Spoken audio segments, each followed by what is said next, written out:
శాసనసభ్యులు మొన్న ఎన్నికల్లో ఓటమి పాలయ్యారు. మాజీ శాసనసభ్యుడు. నాకు కూడా చాలా సన్నిహితుడు. దివి తాలూకాతో నాకు చాలా సన్నిహిత సంబంధాలున్నాయి. అలాంటి సింహాద్రి రమేష్‌ని ఇవాళ ఒక మర్డర్ కేసులో ఇరికించాలని తెలుగుదేశం ప్రభుత్వం, కూటమి ప్రభుత్వం ప్రయత్నం చేస్తుంది. అది ఇక్కడ ప్రధానమైనటువంటి అంశం. ఎవరి మర్డర్ కేసులో? డాక్టర్ శ్రీహరిరావు. అక్కడ ప్రముఖ వైద్యుడు. శ్రీహరిరావు రమేష్‌కి చాలా సన్నిహితుడు కూడా. రమేషు, శ్రీహరిరావు ఇంకా తదితరులు కలిసి ఒక east coast aqua feeds private limited అనే ఒక రొయ్యల మేత కంపెనీని కూడా చాలా కాలం నడిపారు. భాగస్వాములుగా కూడా ఉన్నారు.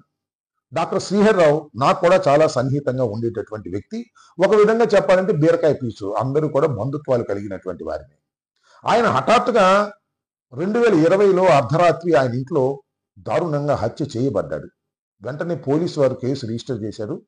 దాని మీద ఎంక్వైరీ చేశారు. దాని మీద ఇన్వెస్టిగేషన్ చేశారు. అయితే ఇన్వెస్టిగేషన్లో ఫలాని వాళ్ళు ముద్దాయిలు అని మాత్రం తేల్చలేకపోయారు. అదే ఇక్కడ అంశం.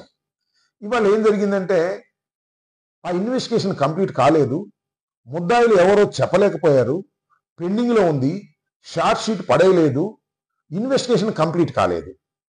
ఇది అదునుగా తీసుకున్నారు కూటమి ప్రభుత్వంలోని వ్యక్తులు.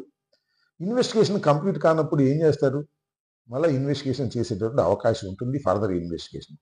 ఇవాళ రాష్ట్రంలో చాలా చోట్ల ఎక్కడైతే ఇన్వెస్టిగేషన్ కంప్లీట్ కానటువంటి కేసులు ఉన్నాయో వాటిని మళ్ళా రీఇన్వెస్టిగేషన్ చేసేటటువంటి కార్యక్రమం చేస్తూ అది ఇన్వెస్టిగేషన్ పొడిగిస్తూ దానిలో వైసీపీకి సంబంధించినటువంటి వ్యక్తుల్ని ఇరికించి కేసుల్లో పెట్టి బెయిల్ రాకోకుండా చేయాలనేటువంటి ఒక వ్యూహాన్ని చంద్రబాబు నాయుడు గారు రెడ్ బుక్ ద్వారా, లోకేష్ రాసిన రెడ్ బుక్ ద్వారా ప్రయత్నం చేస్తున్న విషయం నేను మీకు ప్రత్యేకంగా చెప్పాల్సిన అవసరం లేదు. అదే అవకాశం అవనగడ్డలో వచ్చింది. సింహాద్రి రమేష్ ఇరికించేటువంటి అవకాశం అక్కడ కలిగింది. ఇన్వెస్టిగేషన్ పూర్తి కాలేదు. అందువలన ఈ మధ్యనే సుమారుగా 4 మాసాల క్రితం ఈ కేసుని ఇన్వెస్టిగేషన్ కంప్లీట్ కాలేదు కాబట్టి, ముద్దాయిని గుర్తించడంలో గత ప్రభుత్వం విఫలమైంది కాబట్టి ఇమీడియట్ గా దీన్ని సిబిసిఐడి ఎంక్వైరీ వేయాలి అని అక్కడటువంటి కూటమికి సంబంధించిన, తెలుగుదేశానికి సంబంధించిన నాయకులు వెళ్ళి దాన్ని సిబిసిఐడి ఎంక్వైరీ వేయవలసిందిగా కోరారు. జీవో రిలీజ్ చేయింది. అక్కడి నుంచి చూడండి. ఇక దీనిలో ప్రధానమైనటువంటి కారకుడు అప్పుడున్నటువంటి శాసనసభ్యుడు రమేషే అనేటువంటి ఒక దూకుడుగా ప్రచారం చేసేటువంటి కార్యక్రమం చేశారు. ఒక విధంగా చెప్పాలంటే తెలుగుదేశానికి సంబంధించినటువంటి ఒక మీడియా సంస్థ మొత్తంగా అవనగడ్డ వచ్చేసింది.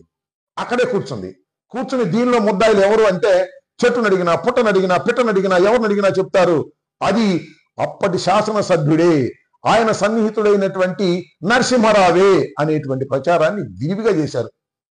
మొత్తం మీడియా మొత్తం అంటే ఆ ప్రత్యేకమైన ఛానల్ ఊదరగొట్టేసింది ఒక రోజంతా కూడా. ఓహో, త్వరలోనే ఇంకా సింహాద్రి రమేష్ మీద కేసు పెట్టేస్తున్నారు, అక్రమంగా అన్యాయంగా ఆయన ఇరికించి లోపల వేసేస్తున్నారు అనేటువంటి ప్రచారం ముమ్మరంగా సాగింది. మళ్ళీ ఎందుకు డౌన్ అయింది. ఇవాళ 4 మాసాలైనా సిఐడి ఇన్వెస్టిగేషన్ అసలు ప్రారంభించలేదు అనేటువంటి మాట మాట్లాడుతున్నారు. ఎందుకు ఈ విషయాన్ని చెబుతున్నా అంటే ఈనాడు పత్రికలో ఫ్రంట్ పేజీలో ఒక 4-5 రోజుల క్రితం పెద్ద వార్త వేశారు. అదేమిటంటే ఎవరు చంపారు. మొత్తం కథంతా క్షుణ్ణంగా చదివితే ఇది కూడా ఆ రోజున ఒక ప్రముఖ టీవీ ఛానల్ వచ్చి ఊదరగొట్టినటువంటి పాత విషయాన్నే మళ్ళా కొత్తగా రాసి దీనిలో అప్పటి శాసనసభ్యుడు సింహాద్రి రమేష్ మీద వేలు చూపించేటటువంటి కార్యక్రమం చూస్తున్నారు. నిజానికి సిఐడి ఇంకా ఇన్వెస్టిగేషన్ ప్రారంభించలేదు. కానీ ఆ ఛానల్ కానీ తెలుగుదేశానికి సంబంధించింది, ఈనాడు పత్రిక కానీ ఇన్వెస్టిగేషన్ కంప్లీట్ చేసేస్తున్నారు. ఇన్వెస్టిగేషన్ కంప్లీట్ చేసేసి దీనిలో సింహాద్రి రమేషే ప్రధానమైన ముద్దాయి, ఆయనకు సన్నిహితుడిగా ఉన్న నరసింహారావు ఒక ముద్దాయి, వీళ్ళే కావాలని చంపేశారు. ఒక విధంగా చెప్పాలంటే వివేకానంద రెడ్డి గారి హత్యతో దీన్ని పోల్చి దీన్ని విస్తృతంగా ప్రచారం చేసి చివరికి వారిని ఇరికించాలనేటువంటి ఒక ప్రయత్నానికి ఇవాళ తెలుగుదేశం మీడియా ముందుకొచ్చింది. మరి సిఐడి ముందుకు వస్తుందో లేదో నాకు తెలియదు, సిఐడికి ఆధారాలు ఉన్నాయో నాకు తెలియదు. ఇవాళ ఒక వ్యక్తిని, అది కూడా ఒక శాసనసభ్యుడిగా చేసిన వ్యక్తిని అన్యాయంగా అక్రమంగా కేసులో ఇరికించాలి అని చేసేటటువంటి ప్రయత్నాలు తాత్కాలికంగా ఏదైనా సఫలం అవ్వచ్చేమో కానీ దీర్ఘకాలికంలో సఫలమయ్యేటువంటి అవకాశమే లేదు. దీనికి కారణం ఏమిటంటే వాళ్ళు చెప్పేది ఈ కేసులో మరి రమేష్ గారికి ఉన్నటువంటి సంబంధం ఏమిటంటే ఈయన వ్యాపార భాగస్వామి అని. వ్యాపారంలో తగాదాలు ఏం లేవు. It is a limited company that was closed so many years back.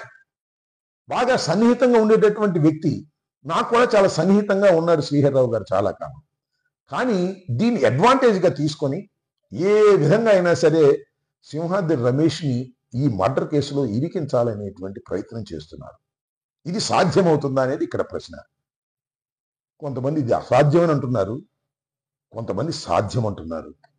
ఎందుకనంటే చెవిరెడ్డి భాస్కర్ రెడ్డి మీద ఫోక్సో కేసు ఆ పిల్ల తండ్రే పెట్టినట్టుగా సృష్టించి దొంగ సంతకం పెట్టి కేసులు పెట్టినటువంటి ఈ పోలీసు యంత్రాంగం రమేష్ని ఇరికించడంలో సఫలం అవుతుందేమోననేటువంటి ఒక ఆందోళన ముఖ్యంగా దివితాలూకా ప్రజల్లో కలుగుతుంది.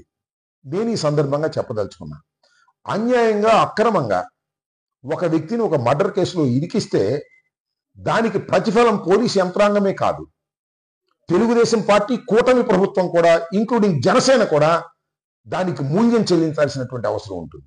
నిజంగానే సింహాద్రి రమేష్ దానిలో తప్పు చేసి ఉంటే, నిజంగానే సింహాద్రి రమేష్ ఈ మర్డర్లో భాగస్వామి అయితే అది వేరే అంశం. కానీ దురదృష్టం ఏంటంటే నిజానికి సింహాద్రి రమేష్కి ఏ విషయమూ తెలియదు. ఎందుకని అంత ఢంకాపదంగా చెప్తున్నానంటే దివితాలూకా నాకు ఉన్నటువంటి సంబంధాలు. శ్రీహరిరావు గారు నాకు బంధువే, సింహాద్రి రమేష్ నాకు బంధువే, నరసింహారావు నాకు బంధువే, అక్కడున్నటువంటి కూటమికి చెందినటువంటి వారు కూడా నా బంధువులే. కాబట్టి ఒక అన్యాయంగా అక్రమంగా సింహాద్రి రమేష్ని ఇరికించాలని చేసే ప్రయత్నం విఫలమవుతుందనేది నా ఉద్దేశం.